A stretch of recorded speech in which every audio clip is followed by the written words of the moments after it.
Welcome to Paranormal Archives. Hey horror fiends, welcome to Paranormal Archives, where we unearth the most chilling true stories from America's haunted shadows. October's eerie chill is here, and tonight we're diving into 3 true tales of terror that stalk the autumn nights. From a cursed pumpkin patch to a ghostly Halloween guest and a sinister forest ritual, these stories will make you dread the fall's dark embrace. Smash that subscribe button, hit the bell, and share your own spooky October encounters in the comments. Let's unlock the archives of fear. In October 2011, Jacob Reese, a 52-year-old farmer, ran a family pumpkin patch in rural Ohio, a seasonal draw for hayrides and jack-o'-lantern carving. The land, passed down from his great-grandfather, was whispered to carry a 19th-century curse from a settler who burned a rival's harvest in a feud, only to vanish under a harvest moon. Jacob, a no-nonsense man with weathered hands, scoffed at the tales. On October 15th, a cold night with a blood-red moon, the patch was silent after closing, the air thick with damp leaves and the sweet rot of pumpkins. At midnight, as Jacob locked the barn, a low hum rose from the fields, like a chant carried by wind. His lantern flickered, casting shadows that moved unnaturally, revealing a figure among the pumpkins, tall, cloaked in burlap, eyes glowing like carved jack-o'-lanterns. His dog, Max, snarled, then bolted, whimpering, into the farmhouse. The figure pointed, and pumpkins began to glow, their carved faces twisting into grotesque screams. Jacob's flashlight died, his phone glitching with static chanting, "Reap what you sow." The barn's old radio, unplugged for years, crackled with the same phrase in a hollow voice. Venturing into the patch, Jacob felt vines coil around his boots, tightening like tendrils. Each pumpkin's glow pulsed, showing visions of the settler's betrayal, flames consuming crops, his body sinking into the earth. The figure's voice rasped, "Pay the debt," as the ground trembled, pumpkins splitting to reveal skeletal hands clawing upward. Jacob swung a shovel, but it passed through the figure, which laughed, a dry, leaf-like sound.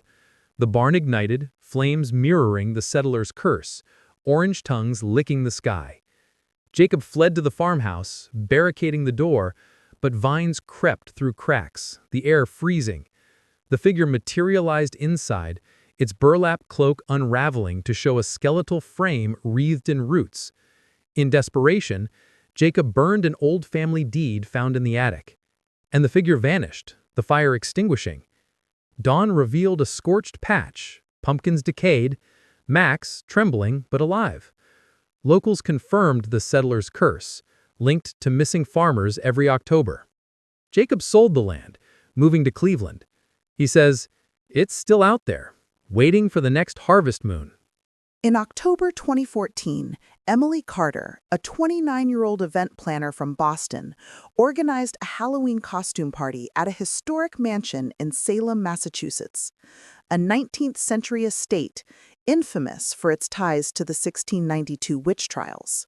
Locals whispered of Abigail, a servant executed for witchcraft, whose spirit haunted the ballroom, appearing during October festivities. Emily, pragmatic and focused on her career, dismissed the rumors, thrilled to host in such a storied venue. On October 31, with the mansion decked in cobwebs and lanterns, the party was in full swing, guests dancing under chandeliers as a storm brewed outside, thunder rumbling over Salem's cobblestone streets. By 11:30 p.m., Emily was overseeing the bar when a chill swept the ballroom, candles flickering despite closed windows. At midnight, lightning struck and the music warped, slowing into a haunting waltz. A woman appeared among the dancers, pale in a tattered 17th-century dress, her eyes hollow and black, gliding without touching the floor. Guests froze, mistaking her for a performer, but Emily's phone glitched, displaying, "She's here," in red text. The air grew heavy with the scent of ash and lavender, Abigail's rumored perfume. The woman beckoned Emily to the balcony, where lightning revealed a noose swinging from the rafters. Visions flooded her: Abigail's trial, her screams, the gallows snap. The woman's voice whispered, "Dance with me," as the chandelier swayed, crystals clinking like bones. Emily tried to usher guests out, but the doors locked, trapping them. The woman's waltz grew frantic, her form flickering, revealing burn marks and rope scars. Mirrors cracked, reflecting gallows and flames.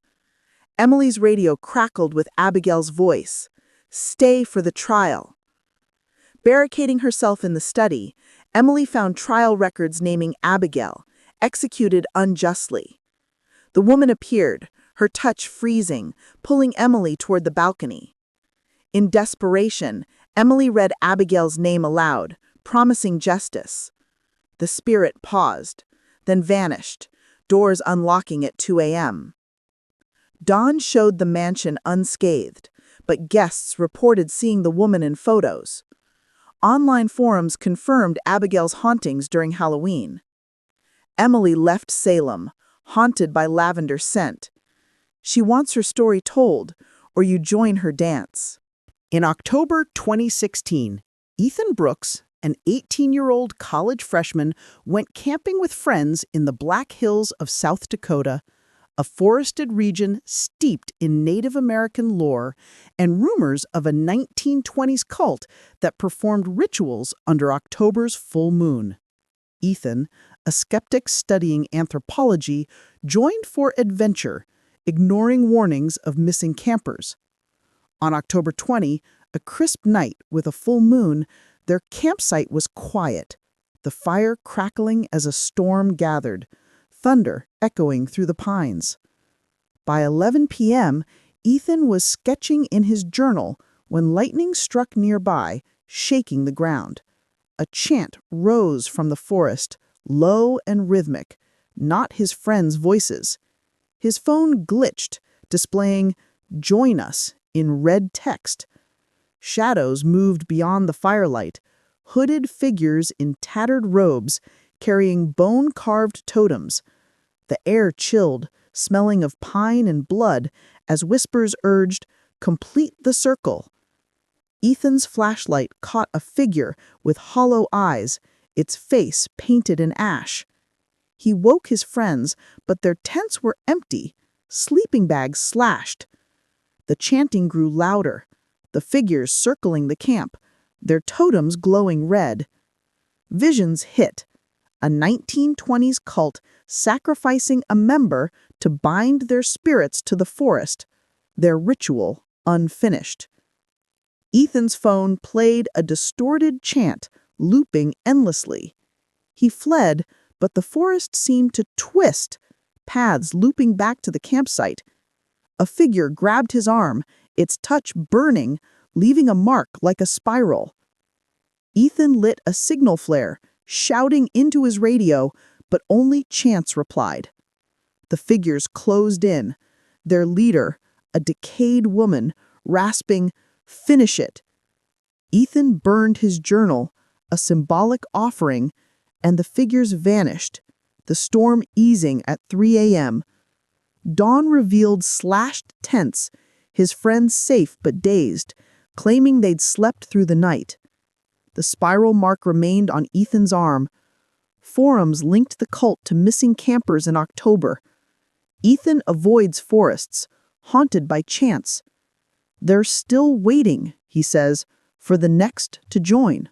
Horror fiends, October's shadows have spoken.